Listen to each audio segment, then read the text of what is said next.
This broadcast is sponsored by the partners and friends of New Hope Kingdom Worship Center. God began to deal with me about father my education. I was like, I don't want to father my education. This is what my mind was saying. I don't have time to father my education. I'm like, I ain't never 24 hours in a day, and I need about 5 more hours in order to fulfill that. And I began to, the more I would say I wasn't, God began to push me harder. Go back, go get a master's degree in such and such thing and get this thing going. And I said, Lord, I just don't know how I'm going to have time to do it. And I just sat there maybe about 3 weeks ago, and he just would not stop. I had to stop my paperwork and start on that venture and get it done. I got it done, and God began to show me. After I completed what he said, he began to show me how to complete this assignment that he's given me to get this degree.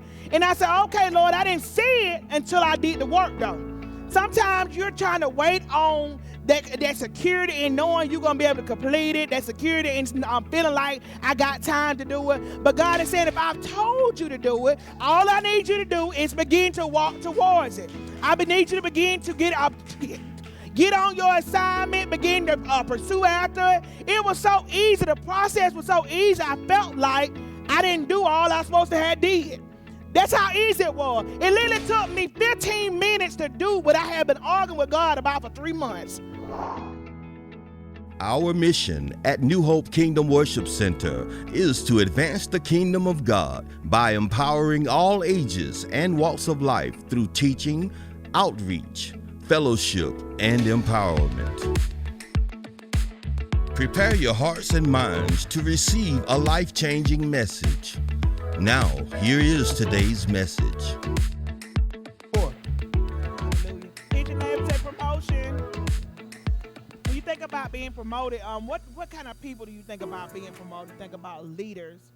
And I want to tell you this morning, there's a leader in each and every one of you sitting in this room. There's a leader in each and every one that's connected by the airways, Facebook, whatever way you're watching this. There's a leader in you. Yes. But in order for you to receive this promotion that God wants to give you and to go to the next place, you have to understand what leadership means and how to be the leader that God has called you to be. 2021 looks a lot different than it did. Church looks a lot different than it did back in 1950. Can we agree on that? Right. Church in 1950 was much like, you saw people that were more into religion. They wanted the outer appearance more of the religious. Nothing's wrong with you still doing it, but then you saw people wear a lot of hats doing churches, and they had to dress a certain type of way, and certain things they wanted to display on the outer appearance that they did not necessarily sometimes show in the inner appearance.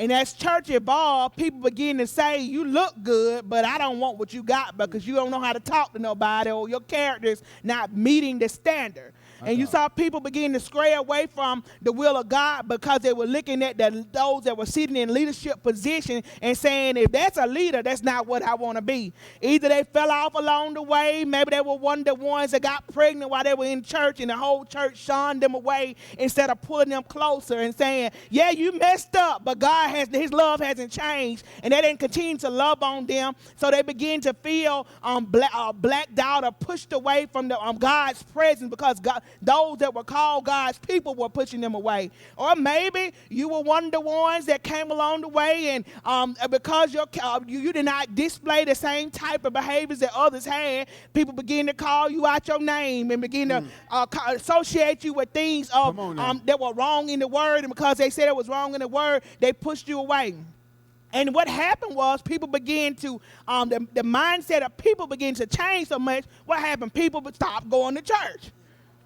And then one of the biggest words that probably hit around the 1990s was a hypocrite. People began to use that word so widely. Right now you don't hear it as much. You'll hear it from time to time, but not as much you heard it from 1990 until about the early 2000s. People, that was their excuse for why they didn't want to go to church. All the hypocrites, them folks ain't nothing but hypocrites. And because those were the leaders that were being displayed before them. But I want to encourage you to know that I don't care what you see displayed. God said, what are you displaying? I hear a lot of people say words such as that, and if they ain't right, and this ain't this, and that ain't this. But my question to that person and that individual in that moment, how you living to draw somebody to them? Since they not doing it right, let me see you live it. Let me see you display what you talking about, what it's supposed to look like. And then somebody will know on this earth that which way is the right way. Since you don't see it right, make it right in yourself. What happened also, dedication changed. Early 1950s, when people were in God, they were dedicated. Do you hear me? These people went to church all day long. Some went to 3-4 services. They had a morning service, a midday service, a night revival. Some people stayed in church all day long. Here we are in 2021, and you can barely get folk to come to church. Right. It's like pulling teeth and nails, like God owes them something. The dedication began to change, and when the dedication changed, it caused the mindset of people to stray farther from the will of God. Intentions changed. I remember back in 1950s, the mothers had such a prayer heart. They had a praying heart, and they'll stay on the wall, and nobody had to tell them to be there.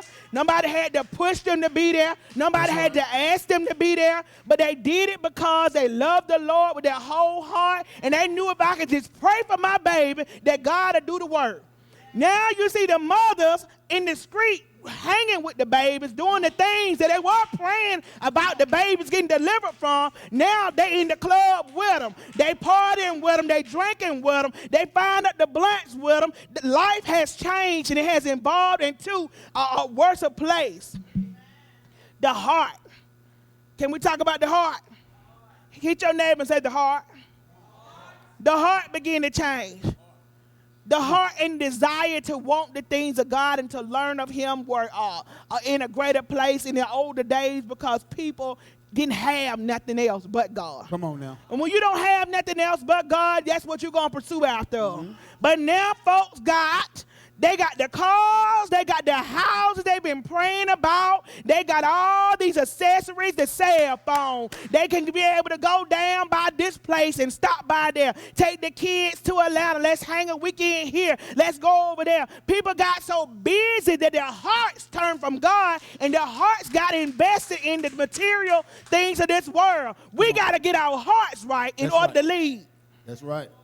Faithfulness. It didn't take nobody to be faithful. You know the old deacons, y'all know, even if some of them might not did the right thing, honey, they made sure the church house was taken care of. That's right. They were there making sure the grass was cut, That's everything that was off point. They were making sure it was on point. Their faithfulness unto God and their servanthood was off the chain, and ain't nothing you can do about it. Purpose-driven life. People don't know where they're going right now. So they headed towards everything but God's presence. We'll find a way to make it work, to get to work on time. We'll find a way to make it work to show up for the government assistance 3-4 hours early. We'll find a way to make it work in order to make something happen for what we desire. But when it comes down to the service of the Lord, of doing His will, we think we can deliver any and everything half-pitched to Him and think that it's all right. But God is saying this morning, how many of you are going to pursue after your purpose and give it all you got? Give it all you got. My God. Your life. We know what the scripture says, that His will is that we be in good health and prosper. Also, it's our soul prosper. But there are also other elements to His will. Other places and positions that He wants us in that we got to get to in order to fulfill His will. Some of you already know what it is, and you just your heart or your mind or your spirit won't get enough energy up to get it. This last few months, God began to deal with me about father my education. I was like, I don't want to father my education. This is what my mind was saying. I don't have time to father my education. I'm like, I ain't never 24 hours in a day, and I need about 5 more hours in order to fulfill that. And the more I would say I wasn't, God began to push me harder. Go back, go get a master's degree in such and such thing and get this thing going. And I said, Lord, I just don't know how I'm going to have time to do it. And I just sat there maybe about 3 weeks ago, and He just would not stop. I had to stop my paperwork and start on that venture and get it done. I got it done, and God began to show me. After I completed what he said, he began to show me how to complete this assignment that he's given me to get this degree. And I said, okay, Lord, I didn't see it until I did the work, though. Sometimes you're trying to wait on that security and knowing you're going to be able to complete it, that security and feeling like I got time to do it. But God is saying, if I've told you to do it, all I need you to do is begin to walk towards it. I need you to begin to get on your assignment, begin to pursue after it. It was so easy. The process was so easy. I felt like I didn't do all I was supposed to have did. That's how easy it was. It literally took me 15 minutes to do what I had been arguing with God about for 3 months. Some of you are thinking it's going to take longer to complete something, or it's going to take more out of you than you're willing to give, but at the same time, you ain't even gave it a try. You have not even invested the time or even the effort towards completing what God has said. All the entrepreneurs in the room, I want to encourage you to know this morning that if you do not have good leadership skills in your life, period, your endeavor to become an entrepreneur, it will fall. It will only go so far because you have not mastered the other skills. The skills I'm talking about is all the ones we just went over. If you don't have dedication, if you don't have pure intentions, the heart of God, servanthood, faithfulness, relationship, purpose-driven mindset, and you're not in the will of God, when you're trying to be an entrepreneur, I don't care if you're selling lollipops, you will not be able to, your company won't go nothing but so far because you need each and every one of these skills to be successful in order to do it. Some wonder why we push them so hard in ministry, because when you're in ministry, all God do is use your kingdom gift cause you to be able to use it as resource. Mm-hmm. Somebody need to catch that. Come on now. Your kingdom gift will make room for you. That's right. Your kingdom gift will make room for you. Here we go. Let's think about it. Somebody got the pastor of your church or whoever you're in ministry at gives you an assignment and say you need to go. But now God is saying for the next for the whole year, if you don't mind cleaning the church. Somebody will say, I don't feel like cleaning the church. I got to clean up after folks, pick up their tissue. They don't left their tissue in the church, and I got to sweep up dirt off the floor. Let me tell you what kind of things build while you walking in servanthood. If you have a pure heart, you learn how to walk outside of your own way of thinking and pick up the mind of Christ. And you need that in entrepreneurship. That's right. You can't think what everybody else doing. You have to be able to hear what the Spirit is saying in that hour.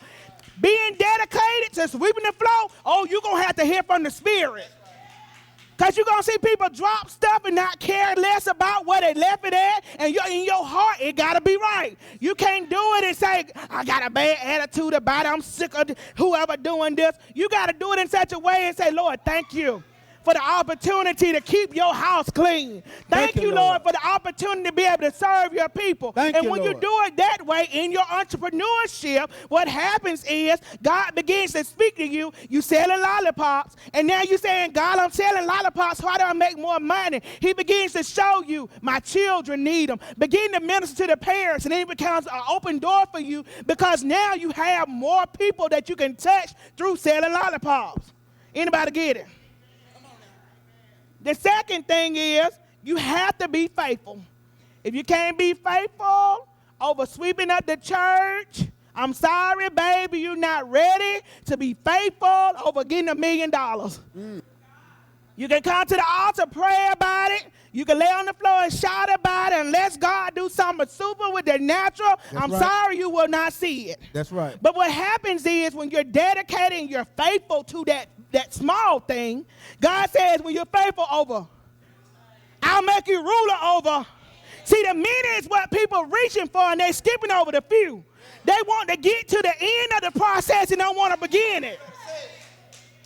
You have to start somewhere in order to see. I thank God that throughout the years before we became pastors, that God allowed us to walk through every position in ministry. When I say every, I mean every. We served in every area of ministry before God promoted us. We were church administrators, on the finance board, ushers, praise and worship leaders, youth pastors. We cleaned the church all the time while we were doing all that. We still were the church cleaners. We were the ones that cleaned the toilet, then go around and touch the microphone and sang a praise and worship song. God built integrity in the heart after him while he was doing it.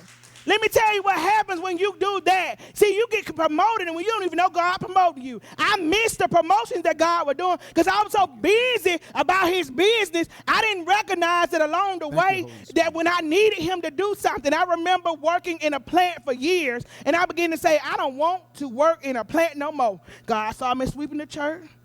He saw me cleaning. He saw me doing praise and worship. My heart said, plant life ain't for me no more. I want an office job.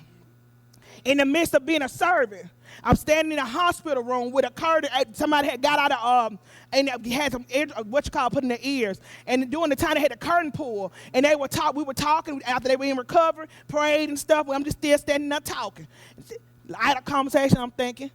And I just, out of my mouth, the Spirit gave me the unction to say, God gonna give me my job working in the office. The curtain slid back. The lady was sitting there. She said, you said you want an office job? I said, what she was? She had scared us. We said, whoa. I said, oh, yes, ma'am. Not knowing that she was the one seated in the seat to give me the promotion. My God.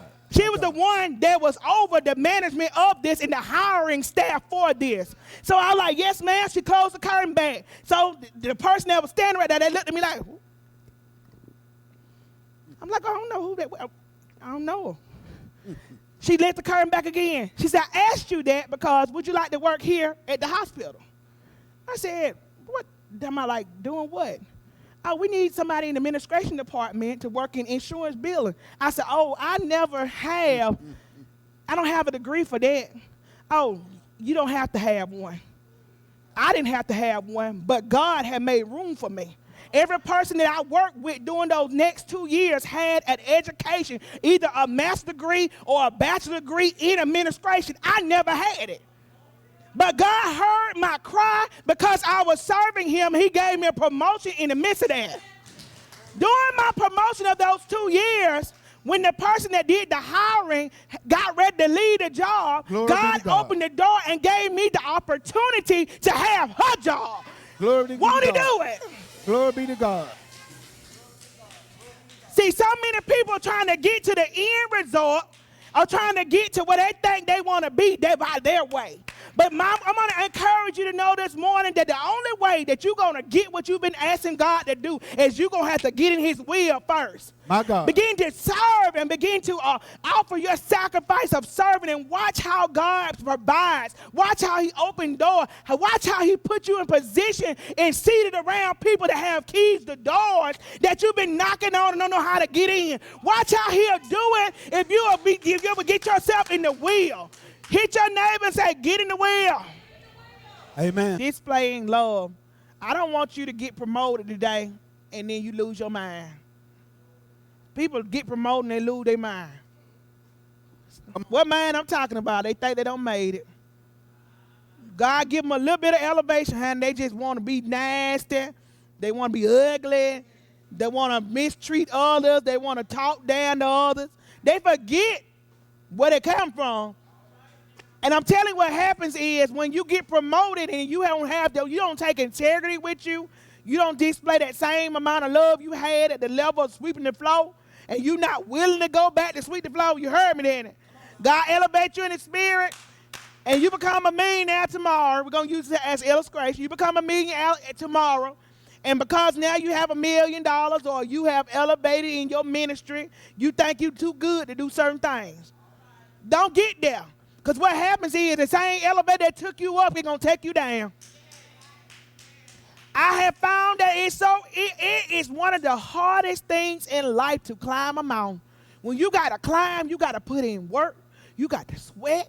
You got to your body got to exert so much energy. You got to have some sleepless night. It takes a process. It takes time. Sometimes it takes years to climb up a mountain. But you can fall overnight. A fall can happen just like this. And you'll say, good God, I took a lifetime to get up there. How can I just fall that fast? God. Don't allow your elevation to cause you to forget everything that you have learned along the way and learned through the process of God teaching you and pushing you into your destiny. I hope that you guys have gotten something this morning about leadership and walking into your promotion and being able to walk into the things of God. I hope this morning that you recognize the promotion that God has given you and it's going to offer unto you. It's just not in the natural, but it's also in the spirit. He wants to spiritually promote you and give you things that you have not had. And I hope that you go out there and you attain everything that God has for you. Y'all have a blessed day. Thank you for tuning in to the New Hope Kingdom Worship Center's broadcast. If you have enjoyed this message and would like to listen to or view it again, please visit our website at newhopekwc.org. Again, that's newhopekwc.org. Thank you for tuning in, and always remember, Jesus is Lord.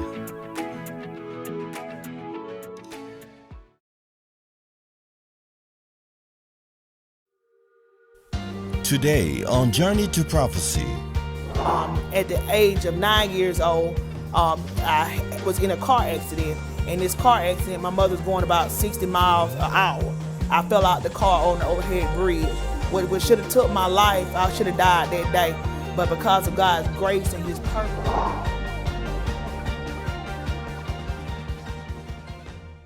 Life sends us all on a different journey. At birth, my birth was very unexpected because I was born out of a one-night stand. My parents were not expecting for me to come along, but God had other plans. Soon after my birth, a lot of my warfare began. At the age of 7 years old, I received salvation. I remember the church service was going on, and the preacher at the end of the service had called forth and asked everybody to come forth if they wanted prayer. And during this time, we were in the traditional church, and you didn't see many people like just worshiping and praising God out loud. But I remember sitting on the edge of the chair and sitting on the edge of the aisle, and I was looking down the aisle, and it looked like it was so far away. And I started, God began to pull on me. And I got up and I stood there for a few seconds. He was still saying, anybody need prayer, come to the altar. And I made my way down the altar. It's like it was the longest walk. When I got to the front of the altar, I felt the fire of God just rest on me from that early age. I remember just like a sheet matter laid on me. I started wailing and crying and jumping and hollering. And because I was not in a traditional church, they used to call it spells back then. People in the church were saying I was having a spell. They were trying to calm me down. But I knew then that God had rested on my life.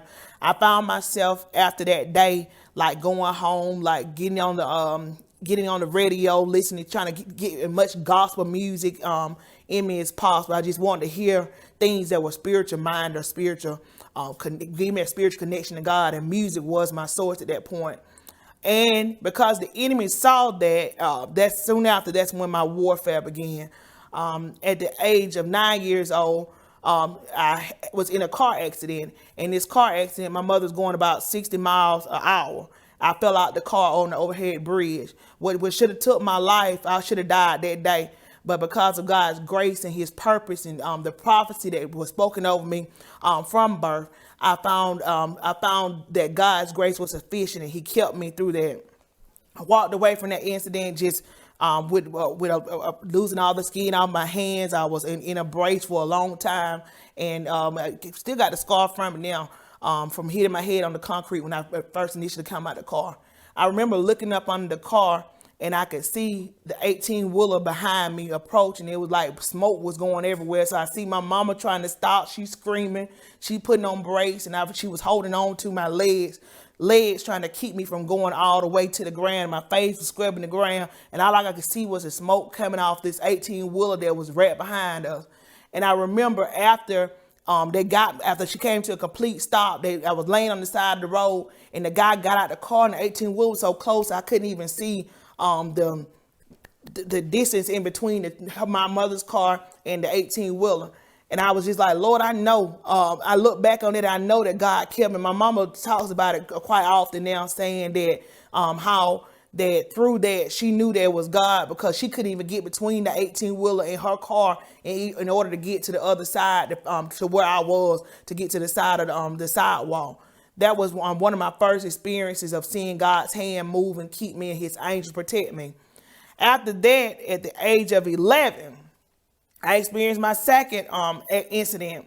I in a vehicle driving, and me and my little nephew, a long time ago, people, it was okay for children to drive at any age. And my stepfather had told me it was okay to go take the trash off. And my nephew got in the car with me, and I, riding down the road, just trying to show off, because I had some of my friends were standing outside, and I was driving the car. And so when I went down to turn around, I ended up going off a ravine going about 50 miles an hour. I went down this ravine and ended up like on the side of a hill. The car was almost, the wheels were up in the air. I remember opening the door, and the pressure, because of so much weight being on the vehicle, the door just slung open. And when it slung open, the car whooped over a little bit. And I remember my nephew just was crying. I grabbed him, I threw him on my back, and we had to climb up the side of the ravine, all the mud, trying to get back to the top. And to make a long story short, when we got back down to the car, and I got somebody to drive me back to my house, and we went back down to the car, and we got there. My mama started screaming and shouting. And I thought she was screaming and shouting because, the car on the side of the thing, and we made it okay. She said, look what's holding up the car. It was literally two trees, one at the front wheel and one at the back, about this big around, that were holding the weight of a vehicle up, all those tons up in the air. And my mama just lost her mind, just shouting and giving God glory that he had kept me through that. And I remember the guy that pulled the car from down out the ravine. He said, you should have never got out on the driver's side. He said, those trees weren't supposed to hold it up in the first place. He said, and then on top of that, you got out on the side. This car could have flipped over and killed you and your nephew both. And I look back at it now, didn't understand then that God had a greater purpose, and his protection was already all around my life.